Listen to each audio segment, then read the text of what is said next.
Market లో invest చేసి మీ డబ్బులు డబుల్ చేసుకోవాలనుకుంటున్నారా? సుందరరామిరెడ్డి గారి లైవ్ సెమినార్ కి అటెండ్ అవ్వండి.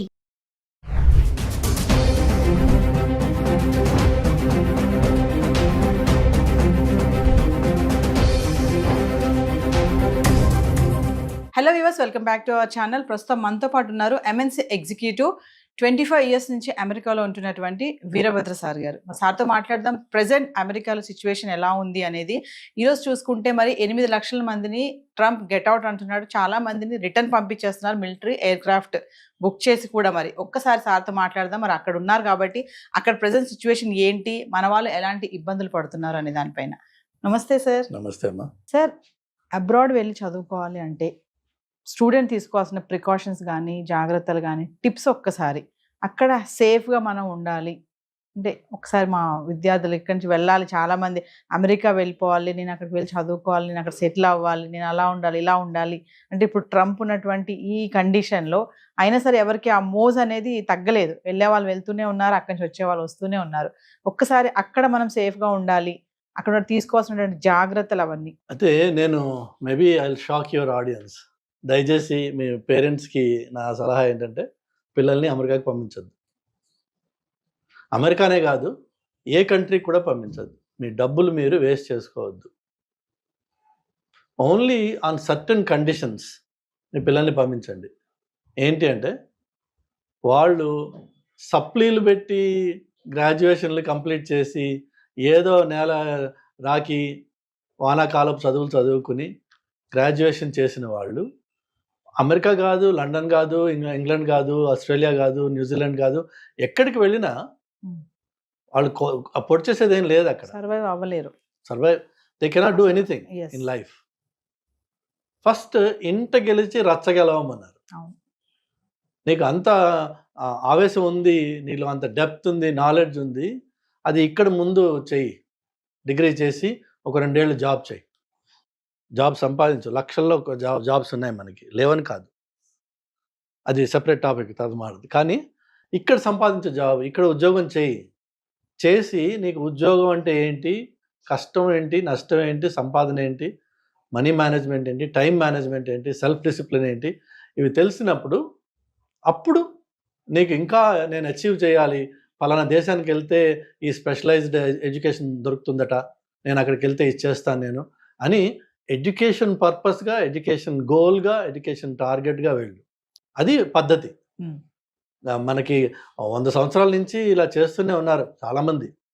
అప్పట్లో మా చిన్నప్పుడు ఫారెన్ రిటర్న్ అంటే చాలా గొప్ప విషయం ఉండేది, అది రెస్పెక్టబుల్. అది ఇవాళ రేపు ప్రతివాడు వెళ్తున్నాడు. ఆ రోజుల్లో ట్రావెల్కి అంతే కష్టం ఉండేది, అడ్మిషన్స్కి అంతే కష్టం ఉండేది. ఇప్పుడు ఏంటంటే క్యాజువల్ అయిపోయింది. ఎందుకు పనికిరాని ఒక స్టూడెంట్ ఇక్కడ ఎలాగోలా ఒక సర్టిఫికేట్ సంపాదించేసిన వాడు, తల్లిదండ్రులకి తెలుసు. నేను అందుకనే చెప్తున్నాను, తల్లిదండ్రులకి మీకు తెలుసు మీ పిల్లాడి వర్త్ ఏంటని. ఇక వాడికి గారాం చేసేసి ప్రేమలతోటి వాళ్ళ ఫ్రెండ్స్ అందరూ వెళ్ళిపోయారు కాబట్టి నేను కూడా వెళ్ళాలని వాడు మొండిపట్టు పడితే పేరెంట్స్ గత్యంతరం లేకుండా వాడు అడిగిన డబ్బులు ఇచ్చి వాడిని అమెరికాకి పంపిస్తున్నారు. అలాంటి వాడు అక్కడికి వెళ్ళి ఏం చేస్తాడన్న విషయం నీకు తెలియదా ఇక్కడ ఉన్నప్పుడు? రీసెంట్గా నేను 6 months or 1 year క్రితం హైదరాబాద్ కుర్రాడు షికాగోలో వెళ్ళి hardly the first month or so, Chicago చలి చాలా భయంకరమైన చలి ఉంటుంది కొన్ని టైమ్స్లో. ఆర్కిటిక్ కంటే కూడా షికాగో చలిగా ఉంటుంది, -40 degrees. కానీ హైదరాబాద్లో పుట్టి పెరిగిన వాడికి -40 అంటే ఏంటో కూడా తెలియదు. బాగా తాగేస్తే వాడు గొడవ చేస్తే ఒక హాస్టల్లో ఆ పిల్లలు వాడిని బయట పంపించేశారు. నెక్స్ట్ బిల్డింగ్కి వెళ్దామని అక్కడ నాక్ చేస్తే ప్రాబబ్లీ ఈ వీళ్ళు వాడికి చెప్పేసి ఉంటారు, వాడేమో డోర్ ఓపెన్ చేయాలి. 10 minutes చాలు ఆ చలిలో బయట ఉంటే చచ్చిపోవడానికి. చచ్చిపోయాడు. అది ఎంత గుండె క్షోభ తల్లిదండ్రులకి. నువ్వు ఎందుకు పంపించావు? వాడు ఆల్రెడీ తాగుపోతే వాడు వెళ్ళాడు, లక్షలు ఖర్చు పెట్టాక అక్కడ పోయి దేశంగా దేశంలో చచ్చిపోయాడు. అలా చేయొద్దు. అంటే మీ పిల్లలకి మీరే నరకం వెతికి వాడికి డైరెక్ట్గా ఎంట్రీ ఇస్తున్నారనమాట. లేకపోతే ఏమవుతుంది, అక్కడికి వెళ్తున్నారు, ఏదో ముక్కు చివన పెట్టి వాడి దగ్గర వీడి దగ్గర కాపీ చేసి ఒక MS సంపాదిస్తారు. కానీ ఏమాత్రం నాలెడ్జ్ ఉండదు వాళ్ళకి. వీళ్ళని వాడుకోవడానికి బాడీ షాపింగ్ కన్సల్టింగ్ కంపెనీస్ ఉన్నాయి. ఓపిక ఉంటే వాళ్ళు వాడుకుంటారు వీళ్ళని. లేకపోతే వాళ్ళు ఏం చేయలేరు. నెక్స్ట్ ఏమవుతుంది, అమెరికాలో మా నాన్న అమ్మ అమెరికా పంపించడానికి 20 లక్షలు 30 లక్షలు 40 లక్షలు అప్పో సొప్పో లోనో ఏదో చేసి ఏదో అమ్మి నన్ను పంపించారు ఇక్కడికి, నేనేం చేయలేకపోతున్నాను అనే క్షోభ. ఫైనల్గా సూసైడ్ చేసుకున్నా ఆశ్చర్యపోవాల్సిన అవసరం లేదు. లేకపోతే ఎందుకు పనికిరాని వాడిగా వెనక్కి వస్తాడేమో, అది కూడా వెనక్కి రాలేడు. ఎందుకంటే మనకి మన సొసైటీలో మన దరిద్రం ఏంటంటే పక్కింటి వాడు ఏమనుకుంటాడు, ఎదురింటి వాడు ఏమనుకుంటాడు అనే బాధ ఎక్కువ మనకి. అంతేగాని మన తల్లిదండ్రులు మనల్ని ఆదరిస్తారు వెనక్కి వెళ్తే అనే ఆలోచన రాదు. అది రాదు. అంటే మనం మంచి చేసినా చెడు చేసినా వాళ్ళేమనుకుంటారు వీళ్ళేమనుకుంటారు. సో ఈ వాళ్ళేమనుకుంటారు వీళ్ళేమనుకుంటారు దాంట్లో వాడు ఎలాగో పనికిరాని వాడు, వాడికి అక్కడ ఉద్యోగం రాదు, వాడు వెనక్కి రాలేడు, ముందుకు పోలేడు, త్రిశంకు స్వర్గంలో ఏడుస్తూ ఉంటాడు. ఇవన్నీ కొంచెం దయచేసి ముందు అసెస్ చేసుకోండి. మీ పిల్లల్ని మీకు వాళ్ళకి సరుకు ఉంది, వాళ్ళకి బేసిక్ ఇంటెలిజెన్స్ ఉంది, వాళ్ళకి కొంత ఉత్సాహం ఉంది వాళ్ళలో నేను చేయాలి అని, ఏదైనా చదువు స్పెషలైజ్ చేస్తే నేను బాగుపడతాను అన్నది ఉంటే అలాంటి పిల్లల మీద ఇన్వెస్ట్ చేస్తే వాళ్ళు ఆకాశాన్ని హద్దుగా వాళ్ళు పరిగెడతారు. అఫ్ కోర్స్ అచీవ్ చేయగలిగిన ఆపర్చునిటీస్ ఉన్నాయి అక్కడ. కానీ ఉత్తునే అల్లాటప్ప ఎందుకు పనికిరాని ప్రతివాడు తయారైపోతే మీకు అక్కడ ఏమి రాదు. వెళ్ళి ఏంటంటే చివరికి వాల్మార్ట్ అనే ఒక అతి చౌకబారు షాప్స్లో అందులో మళ్ళీ క్లియరెన్స్ సెక్షన్లోకి వెళ్ళి కొనుక్కొని బతకాలి. అవసరమా? అది లక్షలు ఖర్చు పెట్టి అక్కడికి వెళ్ళి. సో నా సలహా ఏంటంటే ఫస్ట్ ఆఫ్ ఆల్ తల్లిదండ్రులు మీ పిల్లలకి ఎలాంటి అర్హతలు ఉన్నాయి, ఎలాంటి అలవాట్లు ఉన్నాయి, ఎలాంటి ఉత్సాహం ఉంది, వాళ్ళకి చదువుకునే రకమా కాదా, లేకపోతే ఆవార బ్యాచ్ ఇది, జస్ట్ బికాజ్ వాళ్ళ ఫ్రెండ్స్ అందరూ వెళ్ళిపోయారు కాబట్టి వీడిని నువ్వు పంపించాల్సిన అవసరం లేదు, దయచేసి పంపించకు. ఆ ఫ్రెండ్స్ వీళ్ళకి అన్ని షుగర్ కోట్ చేసి చెప్తుంటారే నేను అది చేస్తున్నా నేను ఇది చేస్తున్నా అని చెప్పి. ఐఫోన్ కొన్నంత మాత్రాన వాడు హీరో అయిపోవాలి అక్కడికి వెళ్ళి. అక్కడ సెల్ ఫోన్ కంపెనీసే మీకు ఫోన్ ఇస్తాయి ఫ్రీగా. Of course 3 years contract lock and period అది ఉంటుంది, బట్ సెల్ ఫోన్ వాడే ఇస్తాడు వాడు. మనం కొన్నాం ఈ 4 టీ-షర్ట్లను 2 షూస్ కొంటే హీరో అయిపోవాలి. యాక్చువల్ ఫ్యాక్ట్ ఏంటంటే వాళ్ళు కుక్కలను పిల్లలు లాగా ఒక్కొక్క అపార్ట్మెంట్లో 8 మంది 9 మంది 10 మంది ఉంటారు. అతి చండాలమైన సిచ్యువేషన్స్లో ఉంటూ ఉంటారు వీళ్ళు. కాక్రోచెస్ ఇన్ఫెస్టెడ్ అపార్ట్మెంట్స్ ఉంటాయి అవి. ఎందుకంటే మీరు ఇక్కడ ఎక్కడికక్కడ క్యాష్ క్రంచ్ ఉంటుంది కదా, సో చౌకగా దొరికే అపార్ట్మెంట్స్ ఎక్కడ ఉంటాయి, ఆ చౌకగా దొరికేది అన్హైజీనిక్గా ఉంటుంది ఆటోమేటిక్. అలానే ఆ చౌకగా దొరికే ఏరియాస్ ఏవైతే ఉంటాయో అవి highly insecure. Any time anything can happen. So అమెరికాకి వెళ్ళి మా పిల్లాడు చచ్చిపోయాడు అక్కడ, లేదంటే వాళ్ళు అక్కడ షూటింగ్ చేసుకుంటారట, వాడిని చేసుకొని షూటింగ్, నువ్వు వెళ్ళి వాడు షూటింగ్ మధ్యలో కూర్చుంటున్నావు ఈ చౌకబారు అకామిడేషన్లో. ఆఫ్ కోర్స్ ఆటోమేటిక్గా మరి వాడు షూటింగ్ వాడు చేసుకుంటున్నాడు, నువ్వు వెళ్ళకపోయినా వాడు చేసుకుంటున్నాడు. నువ్వు వెళ్ళి వాడు షూటింగ్ మధ్యలో కూర్చున్నావు అనుకో, తప్పు నీది, వాడిది కాదు. అదే ఈ మధ్య కాలంలో చూస్తున్నాం చాలా మంది అక్కడ చనిపోతున్నారు మన ఇండియన్స్ అనేసి అంటున్నారు. అమెరికాలో లిటరలీ ఎవ్రీ డే ఒక మ్యాస్ షూటింగ్ ఈవెంట్ అవుతుంది. స్టాటిస్టిక్స్ ప్రకారం మీరు చూస్తే ఒకటి మినిమం అవుతుంది, ఒకటి కంటే ఎక్కువ అవుతాయి అక్కడ. ఎందుకంటే అక్కడ ఓపెన్ క్యారీ గన్స్ ఈజీగా, మీకు చాక్లెట్ కంటే ఈజీగా గన్ దొరుకుతుంది, అండ్ ఓపెన్గా మీరు క్యారీ చేయొచ్చు దాన్ని లీగల్గా. కాప్స్ మిమ్మల్ని ఆపి దాన్ని బయట తీయని చెప్పి అడిగే హక్కు లేదు వాళ్ళకి. సో అమెరికాలో ఆ రైట్స్ ఉన్నాయి వాళ్ళకి. ఏ కొంచెం కోపం వచ్చినా పిచ్చోడి చేతిలో రాయిలాగా, ఇక్కడేమో రాయి ఉంది, కొడితే బొప్పి పడుతుందేమో, వాళ్ళ దగ్గర గన్ ఉంది, షూట్ చేస్తే చచ్చిపోతుంది. There is no two ways about it. So first of all parents తప్పిది. ఫండ్ చేసి లక్షలు పెట్టి పనికిరాని వాళ్ళని అమెరికాకి పంపిస్తే వాడు అక్కడికి వెళ్ళి పనికిరాని జీవితమే ఉంటుంది. సో పంపించకండి దయచేసి. ఆ ఇన్వెస్ట్మెంట్ ఇక్కడ పెట్టి ఇక్కడ ఏదైనా బిజినెస్ చేయండి, దర్జాగా రాజాలా ఉండొచ్చు. నువ్వు సరదాగా అమెరికాకి టూరిజం మీద వెళ్ళి నయాగరాలు అవి చూసిరా, ఎందుకు ఈ కష్టం ఎందుకు పడాలి అక్కడికి వెళ్ళి. సో ఫైనల్గా అక్కడ ఉంటున్నటువంటి మన వాళ్ళకి, ఇంకా వెళ్ళాలి అనుకునే వాళ్ళకి మీరు ఏమైనా చెప్తారా? వెళ్ళాలి ఇంకా అనుకునే వాళ్ళు దయచేసి నేను అక్కడికి వెళ్ళి ఏదో ఒకటి చేసుకుని సంపాదిస్తా అనే మైండ్ సెట్ మార్చుకోండి. అమెరికాకి వెళ్ళి అక్కడ ఒక యూనివర్సిటీలో చదవాలంటే ఎంత ఫీ అవుతుంది, దాన్ని మీరు కట్టగలరా out of pocket, number 1. Number 2, accommodation. Ideally American చదువు చదివిన వాడు, అమెరికాలో మాస్టర్స్ చేసిన వాడు ఉండాల్సిన పద్ధతి ఏంటంటే, మీరు కాలేజ్ క్యాంపస్లో ఉంటూ మీ majority of your time you need to spend in the library. ఎందుకంటే ప్రొఫెసర్స్ కూర్చోబెట్టి డిక్టేట్ చేసి నోట్స్ ఇవ్వరు. ఐడియల్గా మీరు చేయాల్సింది ఏంటంటే every idle hour you need to spend in the library. ఆ లైబ్రరీ యాక్సెసిబుల్ ఎక్కడ? మీరు హాస్టల్లో ఉంటే మీ క్యాంపస్లో ఉంటుంది.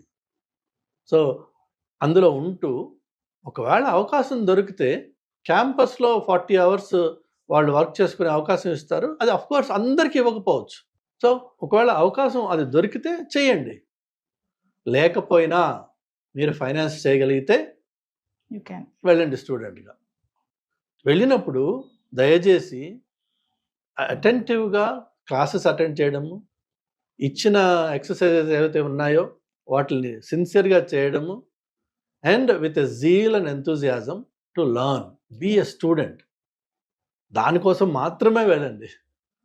అంతేగాని మిగిలిన సైడ్ అట్రాక్షన్స్ ఉన్నాయి కదా, వాటి కోసం వెళ్తే చదువు రాదు.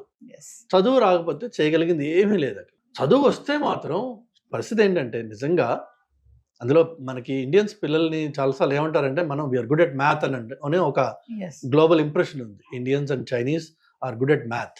మనం తొందరగా 2+2 ఆర్ 2+2 ఆర్ 2-2కి జవాబు ఇవ్వగలిగే కెపాసిటీ ఉంది. వేరేజ్ వెస్టర్న్ కిడ్స్కి క్యాలిక్యులేటర్ కావాలి 2+2 అంటే. సో మనకు ఆ బేసిక్ ఇంటలెక్ట్, ఆ బేసిక్ స్కిల్ మన డిఎన్ఏలో ఇచ్చారు. దాన్ని కొద్దిగా షార్ప్ చేసుకుంటే ఈ రోజున next 25 to 30 years IT world ఏదైతే ఉందో is going to be ruled by data. Data is AI, data is ML, data is everything. So మనకున్న మన డిఎన్ఏకి అలైన్ అయ్యే స్కిల్లే అంత టాప్ ప్రయారిటీలో ఈరోజు ఉన్నప్పుడు మీరు దాని మీద కొద్దిగా ఎఫర్ట్ పెట్టి మీ సొంతం మీ జీవితం మీరు ఇన్వెస్ట్ చేసుకున్నట్టయితే ఆపర్చునిటీస్ ఎలా ఉన్నాయంటే ఒక 5 ఏళ్ల ఎక్స్పీరియన్స్ ఉన్న మనిషి దాదాపు 4.5 కోట్ల రూపాయల్లో, నేను చెప్తున్నా 4.5 కోట్ల ప్యాకేజెస్ చేసుకున్న వాళ్ళు ఉన్నారు ఈ రోజున అక్కడ. బట్ వాడు ఆ డేటా పద్ధతిలో అందులో లాంగ్వేజెస్ ఉన్నాయి, పైథాన్ అని, డేటా అని, ఏ అని. మీరు వాటిల్లో స్టాటిస్టిక్స్, వాటిల్లో ఎవరైతే దిట్ట అయ్యారో ఇక వాళ్ళకి మీరు అన్న సెటిల్ ఉంది కదా, it's no more quote and quote settle. They are in demand. People will welcome them and people will pay them and you live like a king. 500,000 package, you literally live like a king. అలా కాకుండా మనం వెళ్ళి ఏదో ఒకటి చేసుకుంటానులే అంటే ఏమొస్తుంది అంటే ఈ మాస్టర్స్ చేసి 50 లక్షలు 40 లక్షలు ఖర్చు పెట్టి కష్టపడి చేసింది ఫైనల్ ఏమొస్తుంది?